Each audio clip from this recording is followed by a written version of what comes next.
Hello and welcome to South Asia Focus. I am Smita Prakash. This week we have with us senior journalist, author and strategic affairs expert Nitin Gokhale. We will be discussing with him Russian President Vladimir Putin's short visit to India and its implications in the region. But before that, here's a brief report. It was just a one-day visit, but President Putin packed in quite an itinerary.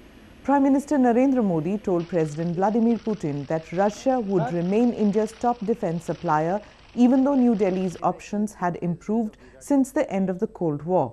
It was not a mere symbolic reassurance. The two sides signed 7 intergovernmental documents and 13 commercial contracts. Russian state-owned Rosatom will build 12 nuclear reactors in India. Oil major Rosneft signed a 10-year crude supply deal with Essar Oil in India, and India agreed to assemble 400 Russian multi-role helicopters a year. A day later, the US re-emphasized that it was not the right time for business as usual with Russia. The visit was also watched closely by China and Pakistan. Thank you for speaking with us, Nitin. Thank you. I'd like to begin by asking that Russia is the second largest exporter of arms. India is supposedly the largest importer.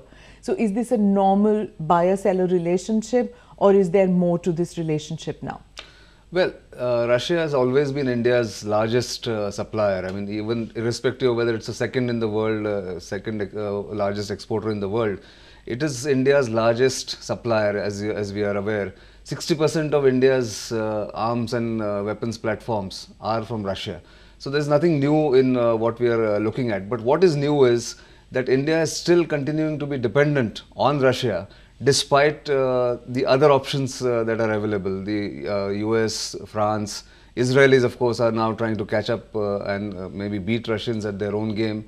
But India still depends on Russia for very many weapons platforms and important ones. Right. The problem also is with spares. India's had a problem with that, and the Russians are annoyed, it seems, that India is buying spares from Israel, and that has caused some problem with the relationship. Do you agree with that? Well, certainly there has been a problem for over the last decade or so. The Russian supplies of spares and maintenance, consequently, has been a problem area because many of our airplanes, fighter planes, ships that have come from Russia and other equipment have suffered because inordinate delays, and the quality has suffered, the service is not up to the mark. That has been a problem.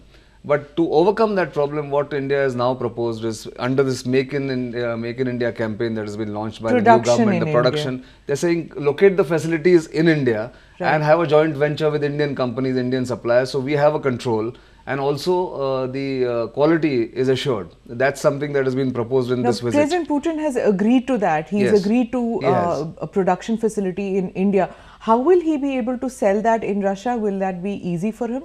Well, he will have sell to it in the sense, sell the concept. To the constituency there. I mean, but as it is, a lot of those facilities have either shut down or are in a defunct state. So this will give them a little bit of a boost because India is also saying that you can export from here. And the Russian equipment goes also to Southeast Asian countries. Will it be cheaper for Russia to manufacture in India as compared to manufacturing in Russia? That is the hope and that is the plan, because India has a large labor base and also skilled workforce, and the Russians of course will give technology. So I think it's going to be a win-win situation for both in case everything falls into place. Now, there was also this thing that India now has options. Does it still have to rely on Russia, or is it just cheaper to rely on Russia? No, it's not about just being cheaper to rely on Russia. It's also about hedging your bets. There is a constituency within the Indian Armed Forces which says that you can take latest equipment from the Americans, and their of course technology is better than the Russians in many ways.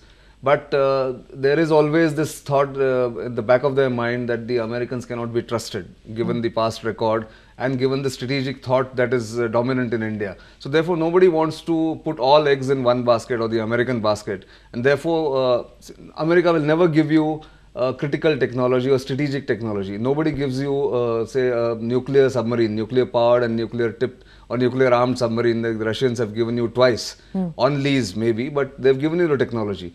the nuclear reactors that they're giving you without getting too much bothered about the nuclear liability law, that the Americans will never do. So Russia will remain India's very dependable partner.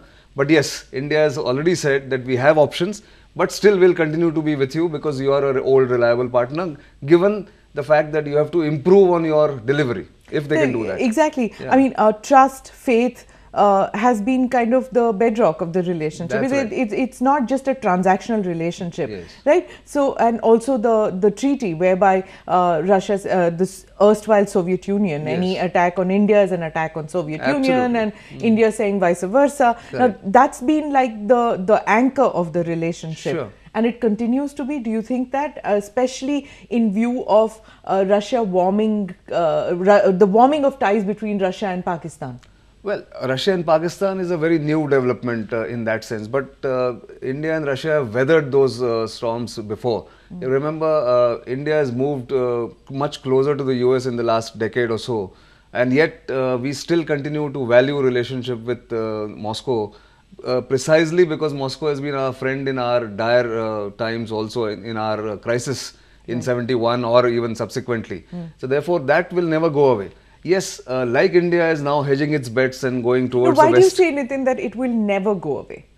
That's because we are, as I said, 60% of our weapons and platforms in defense and also in space technology. ISRO has been helped tremendously by the Russians. Even What does Russia get from India in return? Well, they get support in the international arena now because Russia is Especially under now? pressure now, especially now because Ukraine has been a bugbear for Russia in the international arena. And India has made it very clear that it will not go against Russia.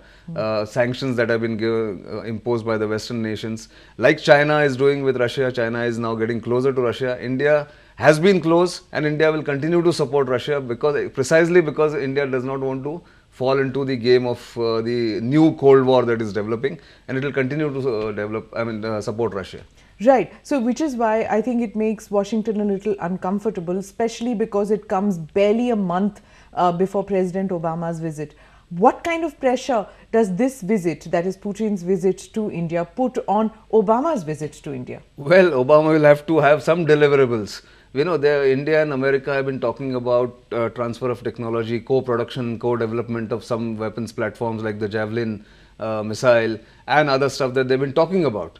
US has sold India a lot of these transport planes, you know, the C-17s and C-130J, all that. But America doesn't go the whole hog like the Russians do. They are not been trustworthy in times of crisis. That's the worry that India has, and rightfully so. So Obama will have to actually now show some deliverables, some results, some takeaways that yes, we are like Russia, we are also going to give you something. That will certainly put pressure on Obama to have something to show at the end of his visit. When it comes to India-US relationship, it was supposed to be the 1-2-3 deal, the nuclear deal. That's right. And while there was so much being talked for the past, you know, for all through the UPA regime about the nuclear deal, what we are actually seeing is that the Russians are coming and building Kudankulam, yes, and then, you know, furthermore. Further, yeah. So how come, like, what will Obama be able to do about this now that the Russians are building the nuclear reactors, not the Absolutely. Americans? The Americans have a problem of their own. Their domestic laws do not allow the companies to come and operate when the nuclear liability law that exists in India goes against the American... and the draconian is what they call yes. the Indian laws. Despite that, the Russians can build it, right? Well, the Russians have reconciled to it. They have said that we know that these things will be there. Every nation, every nation will have this problem and their own national interest to protect or their own companies to protect. So therefore, we'll go ahead. I mean, we will do the same thing in Russia. That's what the Russians say. So the Americans have to now look at their own laws and their own system to, if they want business in India, because that's what they are looking for. The Americans are actually looking for big business in India. I mean, I'm talking about the nuclear trade. Of course, they are now very keen to do a lot of other stuff in technology, in defense. But this is something that they have been looking for after the 1-2-3 agreement, which hasn't happened. So therefore, the Obama will be under tremendous pressure to reconcile these incompatible laws or incompatible positions that the two nations have. And how he'll do it, only he knows or his administration knows. Oh, right. Let's get back to Russia now. Tell me, Russia-India relationship, the the strength of the relationship was its military relationship, probably. Yeah. And now it seems to be moving towards energy. Is that right? Is that a right reading? Well, it will be, I think, 50-50. I would say defense, as I said, will continue to remain important in India-Russia relationship. The defense field of defense element of that. But oil and nuclear energy is now gaining more importance precisely because Russia is also suffering because of falling oil prices worldwide. International crude prices are falling. That's why they have done this deal with China, and they are looking at India as the next big market, and therefore that will gain importance in the next 5 years or so, I would think, both nuclear energy as well as oil. But they're also building these, they're also getting into oil exploration with Pakistan. They want to build the gas pipeline, the Iran gas pipeline, Iran-Pakistan gas pipeline. Sure. So, what exactly is happening in this region, especially when you see what's happening in Afghanistan, the pullout, and Russia and China trying to play a major role there post-exit, post-2014 exit? See, Afghanistan is a very interesting right? playground actually. Now it's a new great game, if you want to call it, because China is interested in securing its own supplies or mineral exploration that it is doing from Afghanistan. It wants its backyard to be protected because Xinjiang remains a major worry for them.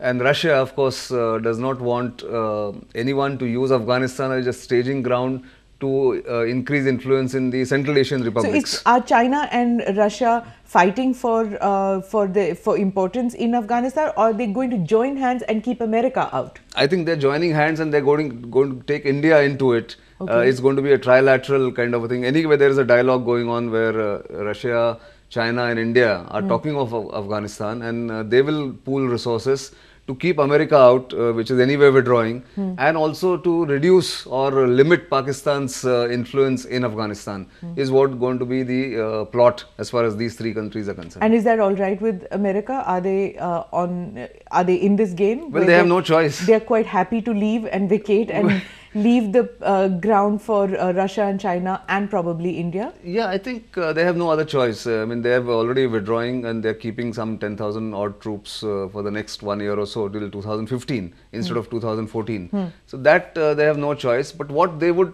perhaps do is to continue to give monetary help to Afghanistan. But they know that their influence is waned in Afghanistan and it's no longer in their hands to control the destiny of Afghanistan.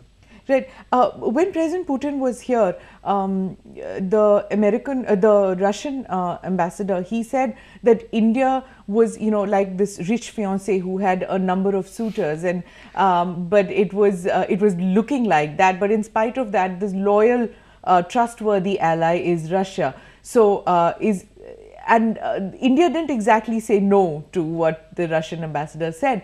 How do you see this this positioning out here in the region, in the South Asian I think region? India is playing, the new government in India and Prime Minister Modi is actually playing the diplomatic game very smartly. They know that the US is wooing India. They know that China also wants to continue to have a stable relationship with India. But with Russia, they know that it's a, what China says about Pakistan, deeper than the deepest ocean and higher than Himalayas, I think actually applies to India and Russia, if you really see that phrase, because both have trusted each other, they have supported each other in the international arena, irrespective of what the Americans think or what Americans want. As you are aware, the Americans are unhappy with what India has done with Russia and how the kind of welcome that Putin got. Correct. And with sanctions and all that coming, Yeah. Does that put India in the basket of mildly pariah kind of a nation? Not really. I don't think America can afford to put India into that kind of, or the Western nations can afford to put India in the same category as the Russians. But certainly they will be wary and they will continue to make noises that we are unhappy about what you're doing with Russia. You shouldn't be supporting, as you saw the statement from the State Department or the White House, I think, which said that we are unhappy with what you did with Putin. But as I said, India looks at its own national interest and the Crimean, exactly. In the unofficial delegation. Yeah. Well, again, those ties go back a long way, because if you look at the private players who are supplying, say, meat to Ukraine or to Russia, they have old ties with those areas. Is the world ready to accept that India has dehyphenated Russia and the US? I think so. I think that's the smart way to put it. I mean, that's the correct way to put it, because India knows that we have a trusted ally in Russia. We don't need to proclaim from the rooftops our friendship with Russia. So it's there, and it will always be there. And it's proved in the kind of agreements that have got signed this year. And also Russia taking the initiative to join the Make in India campaign to make 400 helicopters a year in India. That's the first country from anywhere in the world which has come forward to support in military technology to come forward for Make in India campaign. Right. Now that's something which is only an old friend can do, not new friends. Yeah. Thank you very much for speaking with us. Thank you.